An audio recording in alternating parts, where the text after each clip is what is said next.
وَلَقَدْ يَسَّرْنَا الْقُرْآنَ لِلذِّكْرِ فَهَلْ مِن مُّدَّكِرٍ۔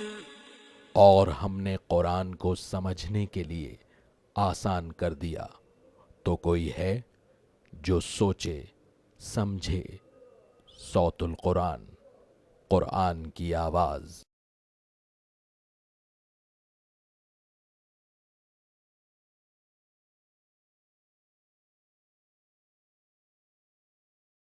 نحمده ونصلي على رسوله الكريم اما بعد فاعوذ بالله من الشيطان الرجيم بسم الله الرحمن الرحيم ولو ان اهل الكتاب آمنوا واتقوا لكفرنا عنهم سيئاتهم ولادخلناهم جنات النعيم صدق الله العظيم۔ سورۃ المائدہ آیت نمبر 65 سے ہم اپنا مطالعہ شروع کر رہے ہیں۔ اہل کتاب کے حوالے سے گفتگو ہو رہی ہے اور شریعت کے احکامات کے نفاذ پر بھی زور دیا جا رہا ہے۔ فرمایا کہ وَلَوْ أَنَّ أَهْلَ الْكِتَابِ آمَنُوا وَاتَّقَوْا، اور اگر اہل کتاب ایمان لاتے اور تقوی کی روش اختیار کرتے، یعنی اللہ کی نافرمانی سے بچتے، لَكَفَّرْنَا عَنْهُمْ سَيِّئَاتِهِمْ، تو ہم ضرور ان سے ان کی برائیاں دور کر دیتے، وَلَأَدْخَلْنَاهُمْ جَنَّاتِ النَّعِيمِ، اور ہم ضرور انہیں نعمت کے باغات میں داخل کرتے۔ وَلَوْ أَنَّهُمْ أَقَامُوا التَّوْرَاةَ وَالْإِنْجِيلَ، اور اگر وہ تورات اور انجیل کو قائم کرتے، مراد ان کے احکامات کو نافذ کرتے، وَمَا أُنزِلَ إِلَيْهِم مِّن رَّبِّهِمْ، اور جو کچھ ان کے رب کی طرف سے ان پر نازل کیا گیا، لَأَكَلُوا مِن فَوْقِهِمْ وَمِن تَحْتِ أَرْجُلِهِمْ، تو وہ کھاتے اپنے اوپر سے بھی اور اپنے نیچے سے بھی۔ یہ برکات بیان ہو رہی ہیں اللہ رب العزت کے احکامات کے نفاذ کے بعد۔ بعض لوگ محسوس کرتے ہیں کہ اگر اللہ کے دین پر آج عمل کیا جائے تو ہمیں غیروں کی طرف سے مشکلات آئیں گی، ہماری معیشت ڈوب جائے گی، لوگ نہ جانے کس کس طرح کی باتیں ہمارے متعلق کریں گے۔ یہ لوگوں کی باتیں ہیں۔ اللہ کی بات یہ ہے کہ اگر وہ تورات اور انجیل کے احکامات کو نافذ کرتے تو اپنے اوپر سے بھی کھاتے، اپنے نیچے سے بھی کھاتے، زمین اپنے خزانے ان کے لیے کھول دیتی اور آسمان سے بھی اللہ تعالیٰ ان پر اپنی رحمتیں برساتا۔ یہ ہے اللہ رب العزت کے تقاضے اس کے احکامات کے نفاذ کے حوالے سے۔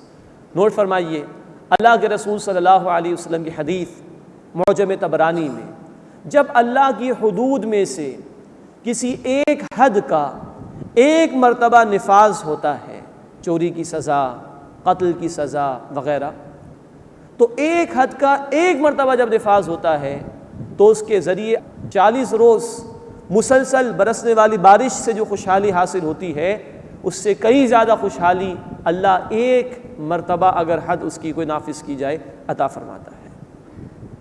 تو اسلام کے نفاذ سے، اللہ کے احکامات کے نفاذ سے خوشحالی آئے گی، امن و سکون ملے گا، نہ کہ یہ کہ ہمارے اوپر مشکلات آنا شروع ہو جائیں۔ یہی وجہ ہے کہ آج نوٹ فرمائیے، دنیا میں اگر کسی جگہ اللہ کے ان احکامات کا نفاذ ہے یا کم از کم اس کے حدود و تعزیرات کا نفاذ ہے، جیسے سعودی عربیہ، تو وہاں کرائم ریٹ دنیا میں سب سے کم ہے۔ اسی طرح ایک مثال پیش کی جا سکتی ہے غیروں کے ہاتھ سے، سوئٹزرلینڈ کی مثال ہے۔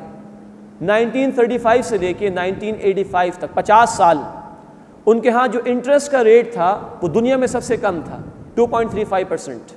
سود حرام ہے ہمارے دین میں، لیکن بات یہ بیان ہو رہی ہے کہ اگر کہیں کم سے کم سود کا ریٹ تھا تو اس کی برکات دیکھیے ذرا۔ دنیا میں سب سے زیادہ پر کیپٹا انکم سوئٹزرلینڈ کے اندر رہی ان ادوار کے اندر۔ دنیا میں سب سے کم ان امپلائمنٹ ریٹ 0.5% سوئٹزرلینڈ میں رہا۔ ہم یہ نہیں کہہ رہے کہ سود تھوڑا سا ہو تو وہ بھی چل جائے گا، قطعاً نہیں ہے، قطعاً حرام ہے ہمارے دین کے اندر۔ اللہ اور اس کے رسول سے اعلان جنگ کے مترادف ہے سود، سورہ البقرہ آیت 279 کی روشنی میں۔ لیکن دنیا میں ایک ملک کے اندر، سوئٹزرلینڈ کے اندر کم از کم ریٹ تھا پوری دنیا میں سود کا، تو پر کیپٹا انکم سب سے زیادہ اور ان امپلائمنٹ ریٹ پوری دنیا میں سب سے کم تھا، 0.4%۔ تو یہ ہے جب اللہ کے احکامات کا نفاذ ہوگا تو آسمان سے بھی اللہ رحمت عطا فرمائے گا، زمین بھی اپنے خزانوں کو بندوں کے لیے کھول دے گی۔ اللہ ہمیں اس بات کا یقین عطا فرمائے۔ اب تورات اور انجیل تو انویلڈ کتابیں ہیں، اب وہ اللہ کا کلام تو نہیں، اس میں تو تحریف ہو گئی ہے، انسانی کلام بھی شامل ہو گیا۔ اب قرآن ہے ہمارے پاس، تو یہ وعدہ گویا اب ہمارے سے ہے اللہ کا کہ اگر ہم قرآن کے احکامات کو نافذ کریں، اللہ ہمیں اس کی توفیق عطا فرمائے تو ہمارے مسائل حل ہو جائیں گے۔ اللہ آسمان سے رحمتیں برسا دے گا، اللہ زمین سے خزانے ہمارے لیے کھول دے گا، شرط اس بات کی کہ ہمارا اس بات پر یقین ہو اور ہم اس کے لیے محنت کرنے پر تیار ہوں۔ اللہ ہمیں اس کی توفیق عطا فرمائے۔ فرمایا وَلَوْ أَنَّهُمْ أَقَامُوا التَّوْرَاةَ وَالْإِنْجِيلَ وَمَا أُنزِلَ إِلَيْهِم مِّن رَّبِّهِمْ، اور اگر وہ تورات اور انجیل کو قائم کرتے اور جو کچھ ان کے رب کی طرف سے ان پر نازل کیا گیا، لَأَكَلُوا مِن فَوْقِهِمْ وَمِن تَحْتِ أَرْجُلِهِمْ، تو وہ اپنے اوپر سے بھی کھاتے اور اپنے نیچے سے بھی کھاتے۔ مِنْهُمْ أُمَّةٌ مُّقْتَصِدَةٌ، ان میں سے ایک جماعت اعتدال پر ہے۔ یہ اہل کتاب کے نیک لوگوں کا ذکر ہے۔ جیسے یہود میں سے عبداللہ بن سلام رضی اللہ تعالیٰ عنہ، وہ عالم تھے، ایمان لے آئے تھے، حق کے متلاشی تھے۔ عیسائیوں میں سے نجاشی رحمۃ اللہ علیہ، حبشہ کے جو بادشاہ تھے، رقیق القلب تھے، حق کے متلاشی تھے، ایمان لے آئے تھے۔ ایسے لوگوں کا ذکر ہو رہا ہے۔ فرمایا کہ منہم امۃ مقتصدہ، ان میں سے ایک جماعت وہ اعتدال پر ہے، وکثیر منہم ساء ما یعملون، اور ان میں سے اکثر وہ ہیں جو برے کام کرتے ہیں، اکثریت نافرمانوں ہی کی ہے۔ یا ایھا الرسول بلغ ما انزل الیک من ربک، اے رسول صلی اللہ علیہ وسلم، جو کچھ آپ پر آپ کے رب کی طرف سے نازل کیا گیا اسے آپ پہنچا دیجیے۔ قرآن اللہ نے آپ کو عطا فرمایا، اور اہل ایمان اس بات کو مانتے ہیں قرآن کے علاوہ بھی اللہ کے رسول صلی اللہ علیہ وسلم پر وحی آتی تھی، جس کو عام اصطلاح میں ہم حدیث یا سنت کہتے ہیں۔ تو اے نبی، جو کچھ بھی آپ پر نازل کیا گیا اسے پہنچا دیجیے۔ اولاً اس میں قرآن ہے۔ وَإِن لَّمْ تَفْعَلْ، اور اگر آپ نے ایسا نہ کیا، فَمَا بَلَّغْتَ رِسَالَتَهُ، تو آپ نے اس اللہ کا پیغام نہیں پہنچایا۔ ظاہری بات ہے اللہ کے رسول صلی اللہ علیہ وسلم سے تو اس بات کا امکان تھا ہی نہیں۔ آپ نے تو پوری زندگی اپنی وقف کر دی اسی کام کے لیے، اور آپ اپنی اس حدیث کی عملی تصویر بن گئے جو بخاری شریف میں آئی ہے، خیرکم من تعلم القرآن وعلمہ، تم میں سے بہترین لوگ وہ ہیں جو قرآن سیکھیں اور قرآن سکھائیں۔ 40 برس کی عمر تک اللہ کے رسول صلی اللہ علیہ وسلم کامیاب ترین تاجر تھے، لیکن جیسے ہی وحی کا نزول شروع ہوا، ایک لمحہ بھی دنیا کی معاش کی جد و جہد میں نہیں لگا، پوری زندگی قرآن کو عام کرنے میں، اللہ کے پیغام کو عام کرنے میں لگ گئی۔ یہ اصل میں اہل ایمان کو کہا جا رہا ہے، ضرور پہنچاؤ جو کچھ اللہ نے اپنے حبیب صلی اللہ علیہ وسلم کے ذریعے سے عطا فرمایا، اور اگر نہیں پہنچایا قرآن کو، اللہ کی تعلیمات کو، تو رسالت کا حق ادا نہیں کیا۔ اب یہ ذمہ داری مسلمانوں کے کاندھوں پر ہے۔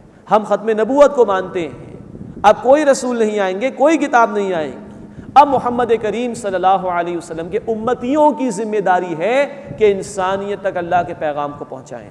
سورہ البقرہ آیت 143، سورۃ الحج آیت 78 کا حاصل یہ ہے کہ انسانیت تک اللہ کے پیغام کو پہنچاؤ۔ اللہ ہمیں ذمہ داری کا احساس کرنے اور اس کو ادا کرنے کی توفیق عطا فرمائے۔ واللہ یعصمک من الناس، اور اے نبی صلی اللہ علیہ وسلم، اللہ لوگوں کے مقابلے میں آپ کی حفاظت فرمائے گا۔ آپ پوری دل جمعی کے ساتھ اللہ کے پیغام کو پہنچائیے، اللہ پر توکل کیجئے، اللہ ہی آپ کے حفاظت کے لیے کافی ہے۔ ان اللہ لا یہدی القوم الکافرین، بے شک اللہ تعالیٰ کافروں کی قوم کو ہدایت نہیں دیتا۔ اس کے بعد پھر اللہ کے احکامات کے نفاذ کا مطالبہ آ رہا ہے۔ قل یا اہل الکتاب لستم علی شیء، اے نبی صلی اللہ علیہ وسلم فرما دیجئے، اے اہل کتاب تمہاری کوئی حیثیت نہیں، حتی تقیموا التوراۃ والانجیل، جب تک کہ تم تورات اور انجیل کو قائم کر کے نہ دکھا دو، وما انزل الیکم من ربکم، اور جو کچھ نازل کیا گیا ہے تم پر تمہارے رب کی جانب سے۔ جب تک تورات اور انجیل کو نافذ نہیں کرتے، تمہاری کوئی حیثیت اللہ کی نگاہوں میں۔ اب نوٹ فرمائیے کہ آج تورات اور انجیل پر تو عمل نہیں ہو سکتا، ان کتابوں میں تحریف ہو چکی ہے۔ اب قرآن ہے اللہ کا آخری کلام، تو گویا اب ہم سے مطالبہ ہے کہ ہم اللہ کی اس کتاب کو نافذ کریں، اس کے احکامات پر عمل درآمد کریں اور کروانے کی کوشش کریں، اس کی تعلیمات پر مبنی نظام قائم کر کے انسانیت کے سامنے پیش کریں، یہ ہماری ذمہ داری ہے۔ اور اگر یہ کام نہ ہو، اہل ایمان ذمہ داری کو ادا نہ کریں، تو اللہ کی نگاہوں میں پھر ان کی کوئی حیثیت نہیں۔ اللہ نے عظیم ترین کلام عطا فرمایا، اپنی رحمانیت کے طفیل میں عطا فرمایا، الرحمن علم القرآن، رحمان نے قرآن کا علم سکھایا۔ یہ اس کی رحمانیت کا مظہر ہے، یہ قرآن چاہتا ہے اس کے احکامات کا نفاذ ہو۔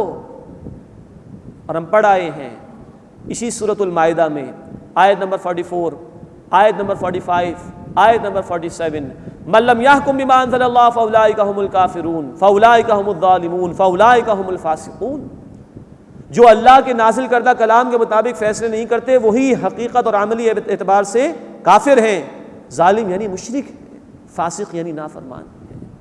تو جب تک کتاب کے احکامات کا نفاذ نہ ہو امت کی اللہ کی نگاہوں میں قدر و قیمت نہیں۔ اسی لیے آج امت اللہ کی رحمت سے دور ہے، دنیا کے کونے کونے میں مسلمان مظلوم ہیں، کشمیر اور فلسطین میں بہنے والا لہو، افغانستان اور عراق میں شہید ہونے والے ہمارے مسلمان بھائی، ہماری بہنیں، کونے کونے میں چپے چپے میں دنیا میں ظلم ہو رہا ہے، مسلمانوں پر ہو رہا ہے۔ بنیادی وجہ یہ کہ آج اللہ کی مدد ہمارے شامل حال نہیں ہے، آج اللہ کی رحمت ہمارے شامل حال نہیں ہے۔ اس کی مدد آتی ہے جب اس کے دین کے لیے محنت کی جائے۔ اللہ تعالیٰ فرماتے ہیں سورہ محمد صلی اللہ علیہ وسلم آیت نمبر 7، ان تنصروا اللہ ینصرکم، اگر تم اللہ کی مدد کرو گے، اس کے دین کے لیے محنت کرو گے، اللہ تمہاری مدد فرمائے گا۔ یہی پیغام اللہ نے دہرایا سورۃ الحج آیت نمبر 40 میں، وَلَيَنْصُرَنَّ اللَّهُ مَن يَنْصُرُهُ، اللہ لازماً اس کی مدد فرمائے گا جو اللہ کی یعنی اللہ کے دین کی مدد کرے گا۔ تو آج ہم سے یہ خطاب ہے، جب تک قرآن کے احکامات کا نفاذ نہ ہو اللہ کی نگاہوں میں کوئی حیثیت نہیں۔ اللہ ہمیں توفیق دے، اللہ ہمیں سمجھ دے اس بات کی، ہم مانیں کہ یہ ذمہ داری ہماری ہے، اور ہمیں اللہ مل جل کر اپنے احکامات کے نفاذ کے لیے، اپنے قرآن کی تعلیمات کے نفاذ کے لیے محنت کرنے کی توفیق عطا فرمائے۔ تبھی اللہ ہم سے راضی ہوگا، تبھی اللہ کی رحمتیں ہمیں مل سکیں گی۔ اللہ ہمیں اس کی توفیق عطا فرمائے۔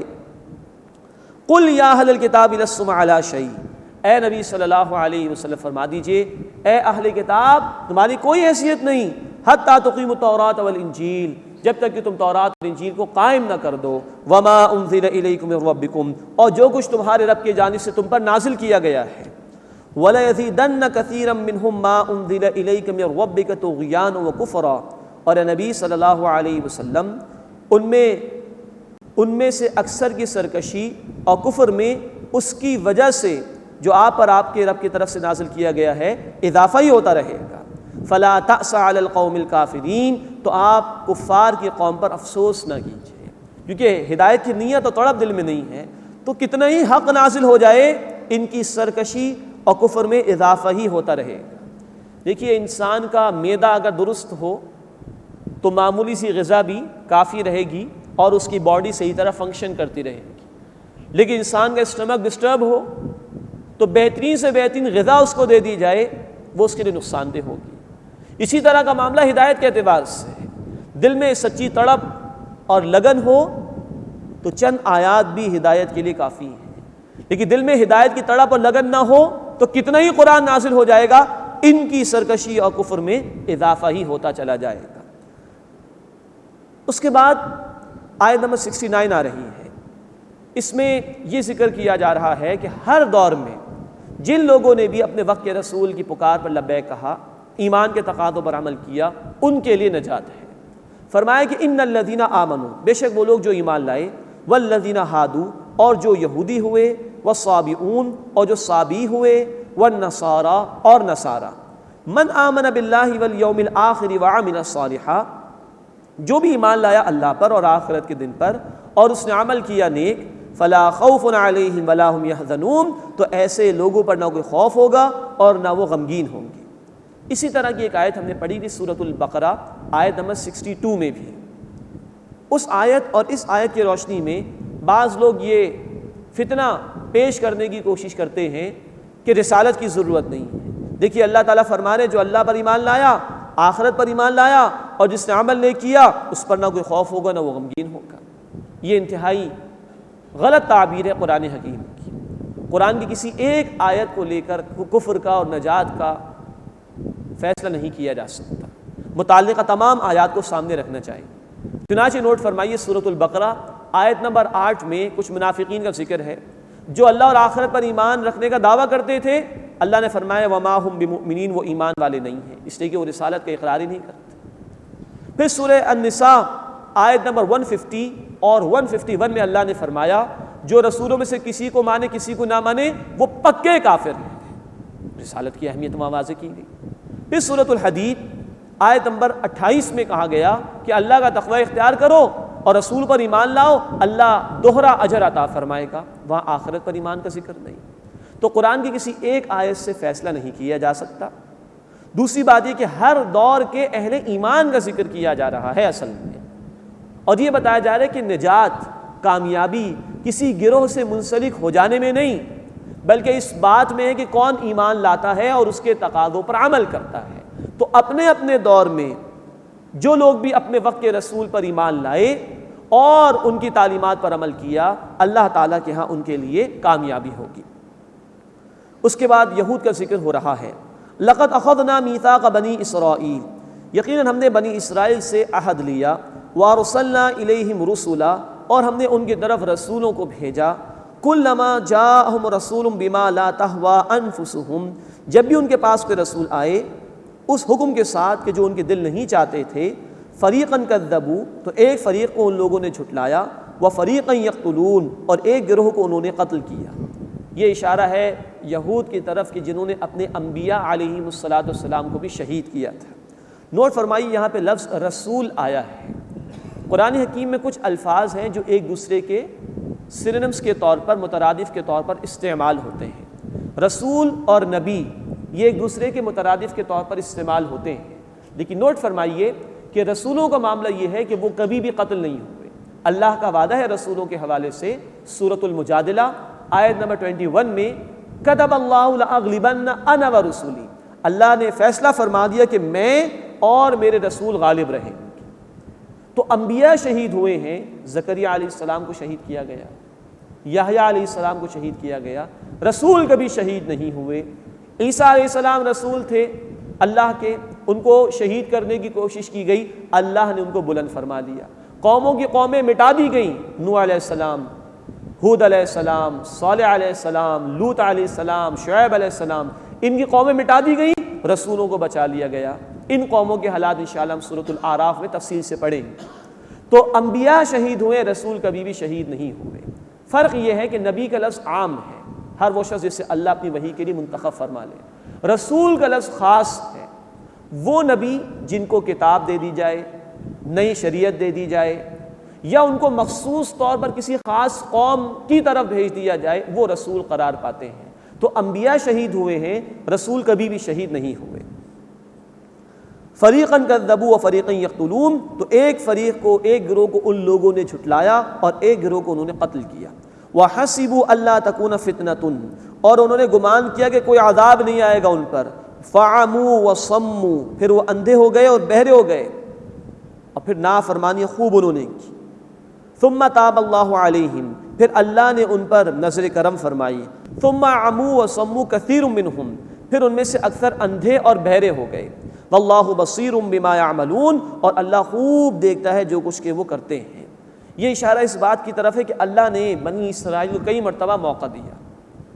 ان پر ایک عذاب اللہ کی طرف سے آیا 587 BCE، 587 برس قبل مسیح، عیسیٰ علیہ السلام سے 587 برس پہلے۔ بخت نصر نامی بادشاہ آیا عراق سے، اور اس نے آ کے یروشلم کی اینٹ سے اینٹ بجا دی، 6 لاکھ یہودی اس سے قتل کیے، 6 لاکھ کو گرفتار کر کے لے گیا۔ ان کی نافرمانیوں کی وجہ سے یہ عذاب ان پر آیا۔ پھر اللہ تعالیٰ نے ثم تاب اللہ علیہم، ان پر نظر کرم فرمائی۔ 549 BCE، 549 قبل مسیح میں ایران کا بادشاہ سائرس کے نام سے جو مشہور ہے، اس نے آ کے ان کو نجات دلائی۔ پھر انہوں نے نافرمانیاں کی، یہاں تک کہ انبیاء کو شہید کیا، پھر ان پر اللہ تعالیٰ کا عذاب آیا۔ واللہ بصیر بما یعملون، بس اللہ خوب دیکھتا ہے جو کچھ کہ وہ کرتے ہیں۔ اب نصارہ کا ذکر ہو رہا ہے۔ لقد کفر الذین قالوا ان اللہ هو المسیح ابن مریم، بے شک ان لوگوں نے کفر کیا جنہوں نے کہا کہ یقیناً اللہ ہی مسیح ابن مریم ہے، معاذ اللہ ثم معاذ اللہ۔ یہ ان کا بھونڈا عقیدہ گاڈ انکارنیشن کا، کہ اللہ ہی نے عیسیٰ کی صورت اختیار کر لی اور اس پہ حلول کر گئے، معاذ اللہ ثم معاذ اللہ۔ قرآن اس کی نفی کرتا ہے۔ وقال المسیح یا بنی اسرائیل اعبدوا اللہ ربی وربکم، اور عیسیٰ علیہ السلام نے کہا کہ اے بنی اسرائیل اللہ کی عبادت کرو جو میرا بھی رب ہے اور تمہارا بھی رب ہے۔ وہ اللہ کے رسول اور اللہ کے بندے تھے، اور اللہ ہی کی عبادت کی انہوں نے تلقین کی تھی۔ چنانچہ آج بھی جو متی کی انجیل ہے، book of Matthew chapter number 4 اور اس کی ورس نمبر 10، اس میں یہ الفاظ عیسیٰ علیہ السلام کے موجود ہیں، اے لوگو ایک اللہ کی عبادت کرو اور وہی تمہارا معبود ہے، اس کے سوا کسی کو نہ پوجو، اس کے سوا کسی کی عبادت نہ کرو۔ تو Matthew chapter number 14 verse number 10 میں یہ الفاظ آج بھی عیسیٰ علیہ السلام کے حوالے سے موجود ہیں۔ انہوں نے ایک ہی اللہ کی عبادت کی دعوت دی تھی۔ اللہ رب العزت نے فرمایا اِنَّهُ مَن يُشْرِكْ بِاللَّهِ، بے شک جو اللہ تعالیٰ کے ساتھ کسی کو شریک کرے، فقد حرم اللہ علیہ الجنہ، تو یقیناً اللہ نے اس پر جنت حرام فرما دی ہے، وَمَأْوَاهُ النَّارُ، اور اس کا ٹھکانہ آگ ہے، وَمَا لِلظَّالِمِينَ مِنْ أَنصَارٍ، اور ظالموں کے لیے کوئی مددگار نہیں ہوگا۔ اللہم اجرنا من النار، اے اللہ ہمیں آگ کے عذاب سے محفوظ فرما، اے اللہ ہمیں ہر قسم کے شرک سے بچنے کی توفیق عطا فرما۔ لقد کفر الذین قالوا ان اللہ ثالث ثلاثہ، یقیناً ان لوگوں نے بھی کفر کیا جنہوں نے کہا کہ بے شک اللہ تین میں کا ایک ہے، معاذ اللہ۔ یہ ان کا دوسرا بھونڈا عقیدہ ٹرینٹی کا، God the father, God the son, God the holy ghost, معاذ اللہ۔ خدا، عیسیٰ اور جبرائیل مل کر یہ تین خدا، اور ہر ایک اپنی اپنی جگہ ایک خدا، معاذ اللہ ثم معاذ اللہ۔ ان کی اپنی ہی کتاب جو دنیا میں معروف ہے، انسائکلوپیڈیا بریٹنیکا، اس میں جو کرسچینٹی کا چیپٹر ہے، اس میں آج بھی یہ بات تحقیق کے بعد درج کر دی گئی ہے کہ عیسائیت کا یہ جو عقیدہ ہے، اس کے لیے کوئی دلیل بھی ان تعلیمات میں نہیں ہے جو عیسیٰ علیہ السلام لے کر آئے تھے۔ یہ ٹرینٹی کا مسئلہ، یہ تثلیث کے عقائد عیسائیت میں یہودیوں کے اثر کی وجہ سے آئے اور یونان کے فلسفوں کی وجہ سے آئے۔ تو یہودی تعلیمات اور یونانی فلسفوں کے گڈمڈ ہو جانے کے بعد شکل اختیار کر لی عیسائیوں نے تثلیث کے عقیدے کی، اور ایک تثلیث، اللہ، مادہ اور روح، یہ ہمیشہ سے قدیم ہے۔ یہ تصور یونانیوں کے موجود تھا۔ یہ ہے جو فلسفے یونانیوں سے، یہودیوں سے لے کر عیسیٰ علیہ السلام کی 300 برس کے بعد یہ عقیدہ موجودہ عیسائیت میں شامل ہوا، ورنہ عیسیٰ علیہ السلام نے ایک ہی اللہ کی عبادت کا حکم دیا تھا۔ لقد کفر الذین قالوا ان اللہ ثالث ثلاثہ، یقیناً ان لوگوں نے کفر کیا جنہوں نے کہا کہ بے شک اللہ تین میں کا ایک ہے، معاذ اللہ۔ وما من الہ الا الہ واحد، اور اس اللہ کے سوا کوئی معبود نہیں ہے، وہ معبود واحد ہے، یکتا ہے۔ وَإِن لَّمْ يَنْتَهُوا عَمَّا يَقُولُونَ، اور اگر وہ اس سے باز نہ آئے جو کچھ کہ وہ کہتے ہیں، لَيَمَسَّنَّ الَّذِينَ كَفَرُوا مِنْهُمْ عَذَابٌ أَلِيمٌ، تو ان میں سے جنہوں نے کفر کیا انہیں ضرور دردناک عذاب پہنچے گا۔ أَفَلَا يَتُوبُونَ إِلَى اللَّهِ وَيَسْتَغْفِرُونَهُ، تو پس وہ توبہ کیوں نہیں کرتے اللہ کے حضور میں اور اس سے بخشش کیوں نہیں مانگتے؟ واللہ غفور الرحیم، اور اللہ بخشنے والا، رحم فرمانے والا ہے۔ یہ رسول اللہ صلی اللہ علیہ وسلم کے دور کے لوگوں کے لیے بھی، اس وقت کے عیسائیوں کے لیے بھی، اب یہ حق آ گیا ہے، اس کو قبول کر لو تو یہ توبہ ہے، بخشش مانگ لو اللہ سے، اللہ معاف فرما دے گا۔ اور نوٹ فرمائیے، قرآن ابد الآباد کے لیے ہدایت ہے نا۔ آج بھی عیسائیوں کے لیے موقع ہے کہ وہ توبہ کر لیں اور اللہ سے بخشش مانگ لیں، تو اللہ بخش دینے والا، رحم فرمانے والا ہے۔ لیکن نوٹ فرمائیے، وہ تو توبہ اس وقت کریں گے جب ان کے سامنے حق پہنچے گا، صداقت پر مبنی کلام ان کے سامنے پیش ہوگا۔ یہ پہنچانا اور یہ حق ان کے سامنے پیش کرنا آج مسلمانوں کی ذمہ داری ہے، ان تک پہنچانے کا فریضہ ہمارے ذمہ ہے، ورنہ عین ممکن ہے کہ کل یہ لوگ کھڑے ہو جائے قیامت کے دن اور اللہ سے یہ فریاد کرنے کہ اللہ مسلمانوں کے پاس کلام موجود تھا، انہوں نے ہمیں نہیں پہنچایا۔ then who will be held responsible؟ کس کو پکڑا جائے گا اللہ کے ہاں؟ عین ممکن ہے کہ وہ بال ہمارے اوپر آ جائے۔ تو ہمیں اللہ کی کتاب پر خود بھی عمل کرنا ہے، اپنے لوگوں تک بھی پہنچانا ہے جو ایمان سے دور ہو رہے ہیں، اور پھر انسانیت کے سامنے پیغام پیش کرنا ہے تاکہ حق ان کے سامنے پیش ہو تو وہ توبہ کرے اور اللہ کے حضور بخشش مانگے۔ اللہ غفور الرحیم، اور اللہ بخش دینے والا، مسلسل رحم فرمانے والا ہے۔ اب عیسائیوں کے اور عقائد کا ذکر کیا جا رہا ہے۔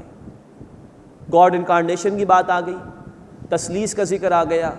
اب اس کی بھی نفی کی جا رہی ہے کہ وہ جیسا کہ مانتے تھے کہ عیسیٰ علیہ السلام خدا کی خدائی میں شریک ہے، معاذ اللہ۔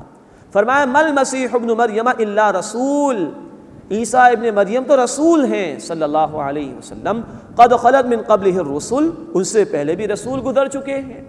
یہ کوئی نئی بات تو نہیں ہوئی کہ اللہ نے اپنی رسالت کے لیے کسی کو منتخب کیا اور کتاب عطا فرمائی، اللہ نے پہلے بھی رسولوں کو بھیجا۔ وَأُمُّهُ صِدِّيقَةٌ، اور ان کی والدہ صدیقہ ہیں۔ یہ حضرت مریم سلام علیہا کی پاکیزگی کا ذکر ہو رہا ہے، یہ مقام اللہ نے ان کو عطا فرمایا، یہ ڈیوائن ورژن ہے۔ اس کے مقابلے میں بائبل میں ان پر الزام تراشیاں کی گئی ہیں۔ قرآن حق کلام ہے، دیگر کتابوں میں تحریف ہو چکی ہے۔ فرمایا وَأُمُّهُ صِدِّيقَةٌ، اور ان کی والدہ صدیقہ تھی، انتہائی سچی خاتون تھی۔ کانا یأکلان الطعام، وہ دونوں کھانا کھاتے تھے۔ اب ان تین الفاظ میں قرآن نے ان کے جھوٹے عقیدے کا رد کر دیا ہے۔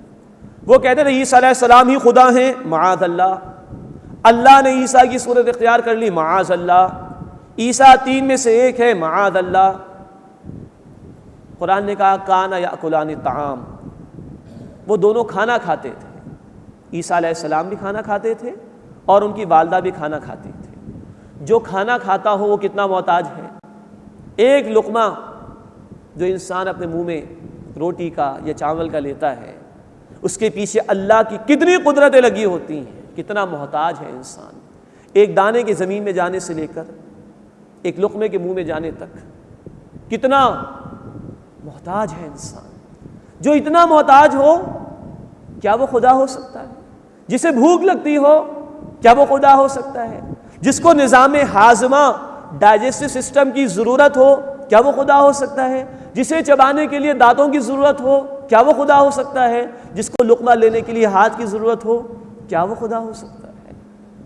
سادہ سے الفاظ میں پورے جھوٹے عقیدے کا رد۔ کانا یاکلان الطعام، وہ دونوں کھانا کھاتے تھے۔ انظر، دیکھو، کیف نبین لہم الآیات، کیسے ہم ان کے لیے آیات کو، نشانیوں کو واضح کرتے ہیں۔ ثم انظر انا یؤفکون، پھر دیکھو کیسے وہ پھرائے جا رہے ہیں، حق سے دور ہی ہوتے چلے جا رہے ہیں۔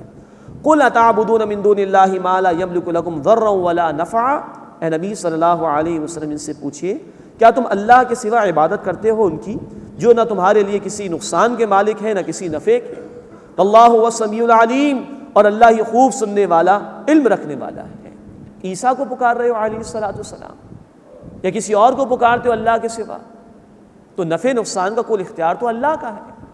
تو بقیہ کسی اور کو پکار رہے ہو، ان کے پاس سے کوئی اختیار نہیں، اور جس کے پاس اختیار نہ ہو تو وہ معبود کیسے ہو سکتا ہے؟ قل یا اہل الکتاب، اے نبی صلی اللہ علیہ وسلم فرما دیجئے اے اہل کتاب، لا تغلوا فی دینکم غیر الحق، اپنے دین میں حد سے آگے نہ بڑھو ناحق طور پر۔ یہ دین میں غلو کا ذکر سورۃ النساء آیت نمبر 171 میں بھی آ چکا ہے۔ اہل کتاب کو دین میں غلو سے منع کیا گیا، یہ اشارہ ہے نصارہ کی طرف۔ عقیدے میں اپنے رسول کی محبت میں اتنا آگے گئے کہ ان کو خدا کے برابر اور خدا ہی قرار دے دیا، معاذ اللہ، اور عمل میں اللہ کی شریعت کو چھوڑ دیا، اور ترک دنیا یعنی رہبانیت کی روش اختیار کی، جس کا ذکر آیا ہے سورہ الحدید آیت نمبر 27 میں۔ دنیا کو ترک کر دو، جس کا نتیجہ یہ نکلا کہ جب فطرت سے بغاوت اختیار کی تو بھونڈے نتائج وہاں پر برآمد ہوئے، ناجائز تعلقات پادریوں کے عورتوں کے ساتھ، پھر ناجائز بچوں کی ولادت، اور ان کو زندہ دفن کر دیا جاتا تھا تہہ خانوں کے اندر، چرچز کے۔ یہ ہے سیاہ تاریخ جب فطرت سے بغاوت اختیار کی گئی عیسائیت میں رہبانیت کے نام پر۔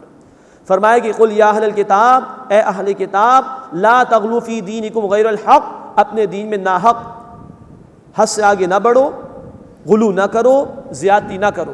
ولا تتبعوا اہواء قوم، اور اس قوم کے لوگوں کی خواہشات کی پیروی اختیار نہ کرو، قد ضلوا من قبل، جو اس سے قبل گمراہ ہو چکے، واضلوا کثیرا، اور بہت سے کو انہوں نے گمراہ کیا، وضلوا عن سواء السبیل، اور سیدھے راستے سے بہت زیادہ وہ بھٹک گئے۔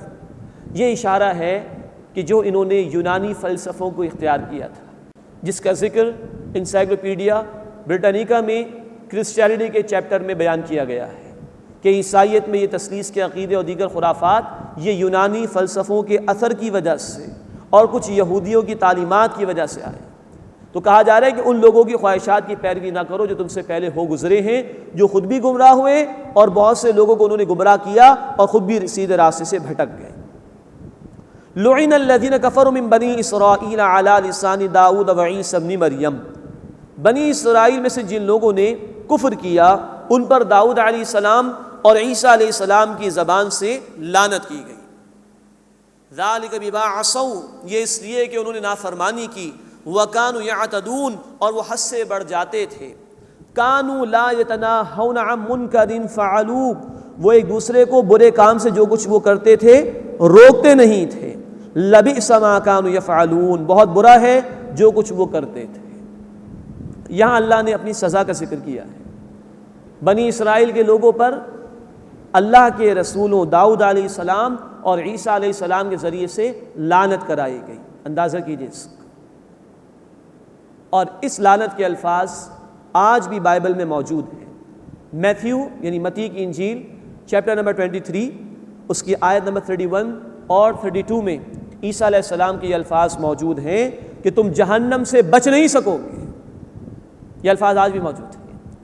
یہ لعنت اللہ نے اس لیے فرمائی کہ وہ نافرمانی کرتے تھے، حد سے گزر جاتے تھے، اور خاص طور پر ایک دوسرے کو برائی سے روکتے نہیں تھے۔ اس کا ذکر اللہ کے رسول صلی اللہ علیہ وسلم نے بھی فرمایا ابو داؤد شریف کی روایت میں۔ آپ نے فرمایا کہ بنی اسرائیل میں اللہ کا عذاب اس طریقے پر آیا کہ اول تو جب وہ ایک دوسرے کو برائی کرتا ہوا دیکھتے تھے تو روکنے کی کوشش کرتے تھے، پھر جب دوبارہ ان کی ملاقات ہوتی تھی اور وہ شخص اسی برائی میں ملوث رہتا تھا تو انہوں نے روکنا چھوڑ دیا۔ پھر وقت آیا کہ ان کے دل اللہ نے ان برائی کرنے والوں کے جیسے ہی بنا دیے، اور پھر ان پر اللہ کی طرف سے لعنت کی گئی۔ پھر یہ آیت اللہ کے رسول صلی اللہ علیہ وسلم نے تلاوت فرمائی اور فرمایا کہ اس طرح بنی اسرائیل پر لعنت کی گئی۔ تو برائیوں سے روکنے کا فریضہ یہ امت کی ذمہ داری، نبی صلی اللہ علیہ وسلم کی امت کو اسی کام کے لیے پیدا کیا گیا۔ سورہ آل عمران آیت نمبر 110 اور سورہ آل عمران آیت نمبر 104 میں ہماری یہ ذمہ داری بیان کی گئی کہ ہم نیکی کا حکم دیں اور برائی سے روکیں۔ اللہ کے رسول نے فرمایا صلی اللہ علیہ وسلم، جامع ترمذی کی حدیث ہے، فرمایا کہ تم لازماً نیکی کا حکم دو گے، لازماً برائی سے روکو گے، اور اگر تم نے ایسا نہیں کیا تو تم پر اللہ کا عذاب آئے گا، پھر تم دعائیں کرو گے اور تمہاری دعائیں قبول نہیں کی جائیں گی۔ یہ ہے اللہ کے عذاب کے آنے کی وجوہات میں سے ایک بہت بڑی وجہ کہ لوگ اصلاح کے عمل کو چھوڑ دیں اور برائی سے روکنے کے عمل کو چھوڑ دیں۔ ہم انشاءاللہ پڑھیں گے سورۃ الاعراف رکوع نمبر 21 میں کہ اللہ کے عذاب سے صرف وہی لوگ بچائے جاتے ہیں جو خود بھی برائی سے بچنے والے اور دوسروں کو بھی برائی سے روکنے والے۔ آج جو ہم اللہ کے مختلف عذابوں کے کیفیات میں دو چار ہیں، کہیں زلزلے آ رہے ہیں، کہیں طوفان آ رہے ہیں، کہیں قحط سالی کا دورہ ہے، کہیں بے روزگاری کے ریٹ میں اضافہ ہو گیا ہے، کہیں آمدنی میں برکتیں ختم ہو گئی ہیں۔ یہ طرح طرح کے عذابوں کی کیفیات، ان کی وجوہات میں سے ایک اہم ترین وجہ یہ ہے کہ لوگوں نے برائی سے روکنے کے عمل کو چھوڑ دیا، اصلاح کے عمل کو چھوڑ دیا۔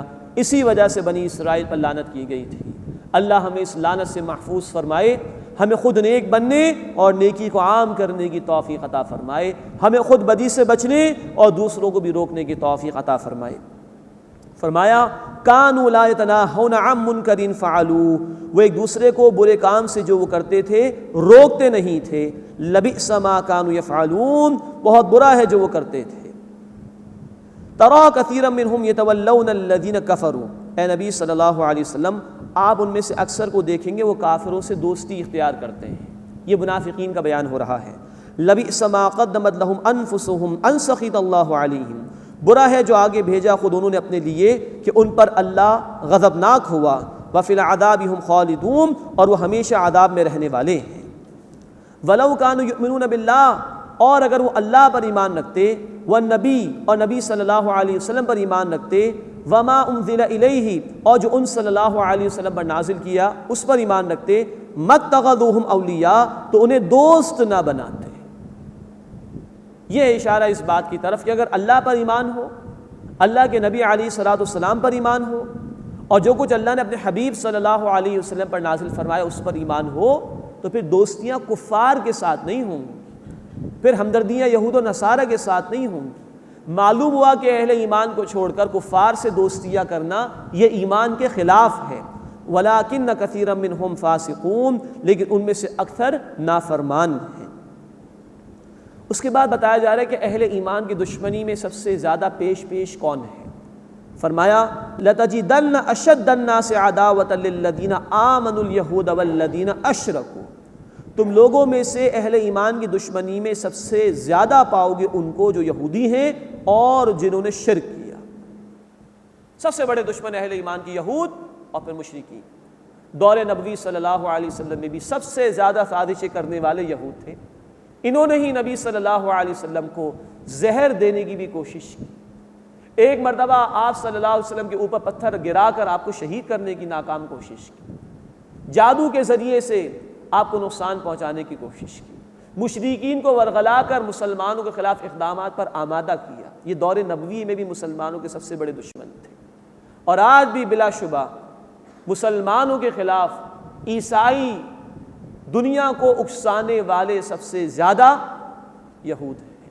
اپنے میڈیا کے ذریعے سے، اپنی فائنینشیل ریسورسز کے ذریعے سے وہ مسلمان تو کیا پوری دنیا پر قبضہ کرنے کے منصوبے بنا کر بیٹھے ہوئے ہیں، اور ان کے منصوبوں میں گریٹر اسرائیل کا منصوبہ بھی شامل ہے۔ وہ دیگر انسانوں کو جو کہ یہودی نہیں ہیں جینٹائل سمجھتے ہیں، جانور سے بھی بدتر سمجھتے ہیں، اور اپنا حق سمجھتے ہیں کہ ان کا خون پسینے کا مال کمائیں اور ان کے اوپر حکمرانی کریں۔ تو اہل ایمان کی دشمنی میں سب سے بڑھ کر یہودی، اور فرمایا کہ والذین اشرکوا، اور وہ جنہوں نے شرک کیا۔ یہ مشرکین مکہ کی طرف بھی اشارہ ہے۔ آج کے حالات میں، آج کے سینیریو میں بھی غور فرمائیے تو یہود اور ہنود یعنی ہندو جو کہ آج کے دور کے مشرک ہیں، ان کا گٹھ جوڑ ہے مسلم امہ کے خلاف اس کو مٹانے کے لیے۔ فرمایا کہ لَتَجِدَنَّ أَشَدَّ النَّاسِ عَدَاوَةً لِلَّذِينَ آمَنُوا الْيَهُودَ وَالَّذِينَ أَشْرَكُوا، تم ایمان لانے والوں کی دشمنی میں لوگوں میں سے سب سے زیادہ شدید پاؤ گے یہود کو اور ان کو جنہوں نے شرک کیا۔ وَلَتَجِدَنَّ أَقْرَبَهُمْ مَوَدَّةً لِلَّذِينَ آمَنُوا، اور تم اہل ایمان کی دوستی میں سب سے زیادہ قریب پاؤ گے الَّذِينَ قَالُوا إِنَّا نَصَارَىٰ، انہیں جنہوں نے کہا کہ ہم نصارہ ہیں۔ ذَلِكَ بِأَنَّ مِنْهُمْ قِسِّيسِينَ وَرُهْبَانًا، یہ اس لیے کہ ان میں علماء بھی ہیں اور درویش بھی ہیں۔ وَأَنَّهُمْ لَا يَسْتَكْبِرُونَ، اور یہ کہ وہ تکبر نہیں کرتے۔ اب یہ دوسرا رخ بیان ہو رہا ہے، اہل ایمان کی دوستی میں سب سے قریب ترین نصارہ، لیکن نوٹ فرمائیے یہ خاص طور پر اشارہ ہے نبی صلی اللہ علیہ وسلم کے دور کے نصارہ کی طرف، جن کے متعلق مفسرین نے فرمایا کہ جو حق پر قائم تھے، حق کے متلاشی تھے، ان نصارہ کی طرف اشارہ ہے جو عیسیٰ علیہ السلام کی تعلیمات پر کاربند تھے۔ چنانچہ نبی صلی اللہ علیہ وسلم جب ابو طالب کے ساتھ ایک تجارتی قافلے کے ساتھ گئے تھے تو بحیرہ راہب نے آپ صلی اللہ علیہ وسلم کو دیکھا تھا۔ ورقہ بن نوفل جب پہلی وحی نازل ہوئی تو حضرت خدیجہ الکبریٰ رضی اللہ تعالی عنہا رسول اللہ صلی اللہ علیہ وسلم کو ورقہ بن نوفل کے پاس لے گئی تھیں، وہ بھی پہچان گئے تھے۔ اسی طرح روم کا بادشاہ جب اس کے سامنے ابو سفیان جو اس وقت ایمان نہیں لائے تھے، انہوں نے نبی صلی اللہ علیہ وسلم کی نشانیاں پیش کی تو وہ بھی مان گیا کہ یہ برحق رسول ہیں۔ نجاشی رحمۃ اللہ علیہ نے جب سنی آیات قرآن کی تو وہ ایمان لے آئے۔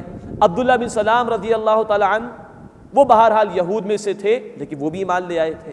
تو نصارہ میں سے وہ جو حق پر قائم تھے، حق کے متلاشی تھے، وہ ایمان لے آئے تھے رسول اللہ صلی اللہ علیہ وسلم پر، یا کم از کم جیسے قیصر روم کا معاملہ تھا، وہ ایمان تو نہیں لایا لیکن اس نے اعتراف کیا کہ یہ برحق نبی ہے۔ اور دو صفات قرآن نے بیان کی، ان میں علماء اور درویش ہیں، اللہ والے ہیں، اور نمبر دو ان میں عاجزی ہے، تکبر نہیں کرتے۔